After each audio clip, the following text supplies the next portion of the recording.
Oyez, citoyens parieurs, aujourd'hui je vais vous donner des informations sur comment analyser les matchs. Afin de bien parier sur les événements sportifs, il faut faire une analyse complète, sur lequel on souhaite miser de l'argent. Je vais vous donner des conseils nécessaires pour mieux analyser. Dans un premier temps, si je ne sais pas quel pari je vais prendre, je prends en compte les montants engagés par type de pari sur la plateforme de Betfair. Cette plateforme d'exchange, j'en reparlerai dans une autre vidéo.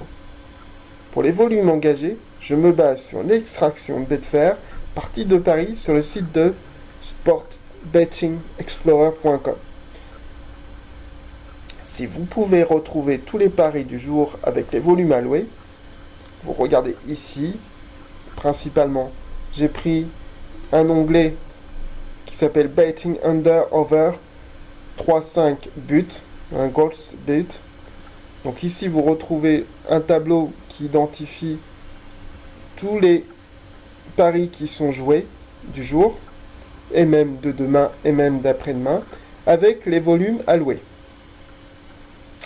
Moi, pour l'instant, l'under et over 3,5, c'est une stratégie que je mets en place. Donc là, vous avez les cotes Betfair du moment, avec les montants alloués par cote. Donc ça, c'est pas mal. Et le pourcentage.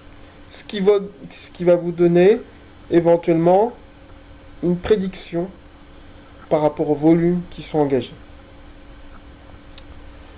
Ensuite, on a, pour ma part, je privilège les marchés de masse par rapport au volume si nous prenons les deux sports les plus loués en Europe qui en ressortent.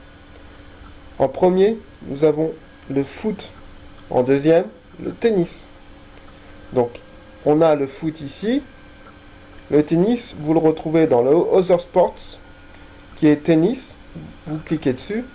Et là, vous avez les matchs avec les volumes les plus importants. Les matchs du jour. Donc là, et les cotes de Betfair. Donc avec les prédictions, c'est-à-dire le volume par cote. Moi, c'est une prédiction à peu près estimative. Donc voilà. Moi, je me base toujours sur les marchés de masse qui sont principalement les plus joués. Pour le football, l'analyse des matchs est une étape tout bonnement indispensable pour gagner de l'argent dans les paris sportifs. Il faut compter entre 5 à 10 minutes par match pour identifier un bon pronostic.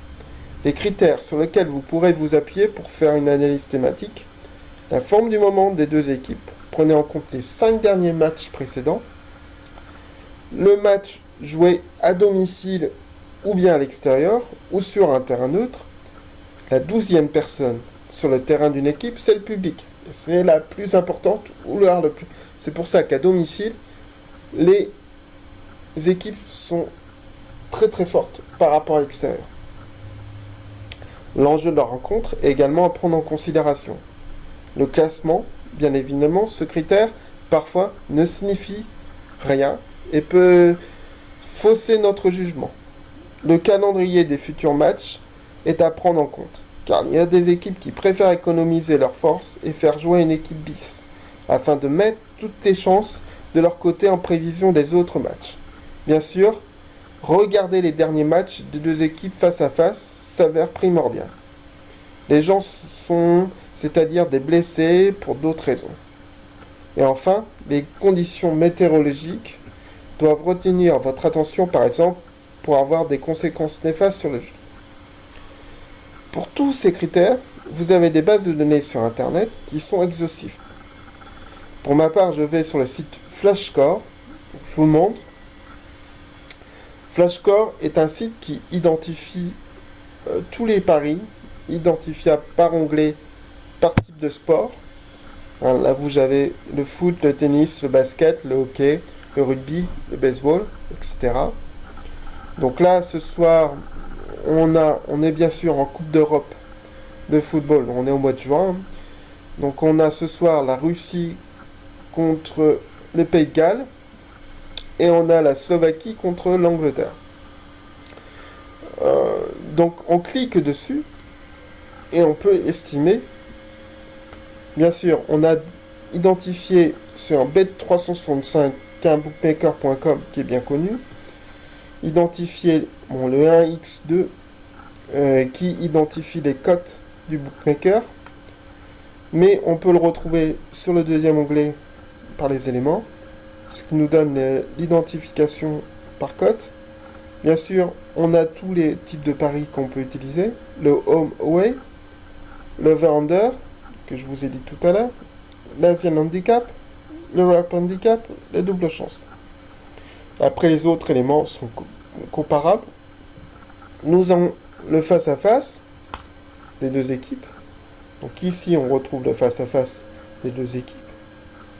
Donc on voit que la Russie est vraiment, par rapport au Pays de Galles, en tête, parce qu'il y a 3 victoires de la Russie sur 4 et un match nul.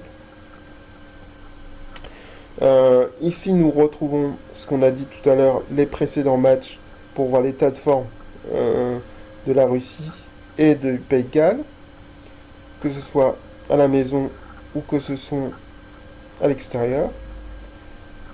Standings, donc on a le classement de la poule, c'est le groupe B de la Coupe d'Europe. On a l'over-under, moi c'est une stratégie que j'utilise aussi, 3-5. On voit très bien, on peut jouer sous le 2-5, on peut backer, c'est-à-dire qu'on peut prendre la cote sous 2-5 qui est intéressante, sous 2-5 ou sous 3-5, et voilà. Donc on a tous les éléments, on a le top score bien sûr, on sait combien on a de buts, etc. Bon, ici c'est une réelle chance d'avoir ce type de base de données, FlashScore, sur Internet. Donc on a un deuxième élément qui s'appelle, pour les équipes nationales principalement, qui c'est Soccerway, où là on retrouve la même chose. On clique dessus. Donc on va retrouver, bien sûr, on sait exactement les informations complémentaires. Donc derrière, on va retrouver le quatrième, etc. Donc on n'a pas la composition de l'équipe, c'est dommage. Il le donne au dernier moment. Donc c'est très difficile à définir. Et là, si on a une troisième base qui s'appelle soccersat.com et qui lui va identifier par championnat, par exemple. Si on prend le championnat japonais, donc on va voir le championnat japonais en division 2. Il y en a une ce soir, donc j'ai la 2. Nous avons Okayama Kanazawa. Et ici, nous retrouvons les stats. Donc on sait que Kanazawa est 22e et Okayama est 4e. Donc là, on a les différents précédents matchs qu'on retrouve. On a les 4 derniers résultats à domicile, les 4 derniers résultats à l'extérieur. Bien sûr, on a un onglet qui identifie, bien sûr, Okayama est donné leader sur ce match, puisque on le retrouve sur 10 matchs, avoir 5 gagnés, 4 donc match nul. Il a fait un match nul et 2 perdants. Donc ici nous avons, si on prend le score par exemple en Paris, on a les citations à peu près du score, ce qu'on va retrouver, score à domicile, score à l'extérieur par équipe. On a les écarts de but. Bien sûr, ce que j'utilise moi principalement, parce que j'ai une stratégie d'over-under, c'est cet onglet-là. Cet onglet-là qui identifie, par exemple, je sais que Kanazawa Okayama, en ce moment, sur la saison 2015-2016, puisqu'on a d'écart au niveau du Japon, on sait très bien qu'il y a 6 mois d'écart par rapport à l'Europe. On a un match à plus de 3 buts à 0% pour l'équipe à domicile, donc Kanazawa. Et on a 25%, donc un quart, qui est Okayama, qui est à l'extérieur. Donc ça, c'est intéressant aussi pour identifier les éléments. Ensuite, on peut retrouver le classement à domicile et à l'extérieur, et le classement général. Ensuite, on a le classement de l'attaque, c'est-à-dire des buts marqués, des buts pour, la défense, des buts encaissés, et les 8 derniers matchs, le classement des 8 derniers matchs. Donc c'est intéressant, Soccerway est une base de données très intéressante. Après, on peut identifier d'autres bases de données pour avoir le nombre de corners en moyenne qu'on peut retrouver, etc. sur BTS, voilà, etc. Donc ça c'est intéressant à voir.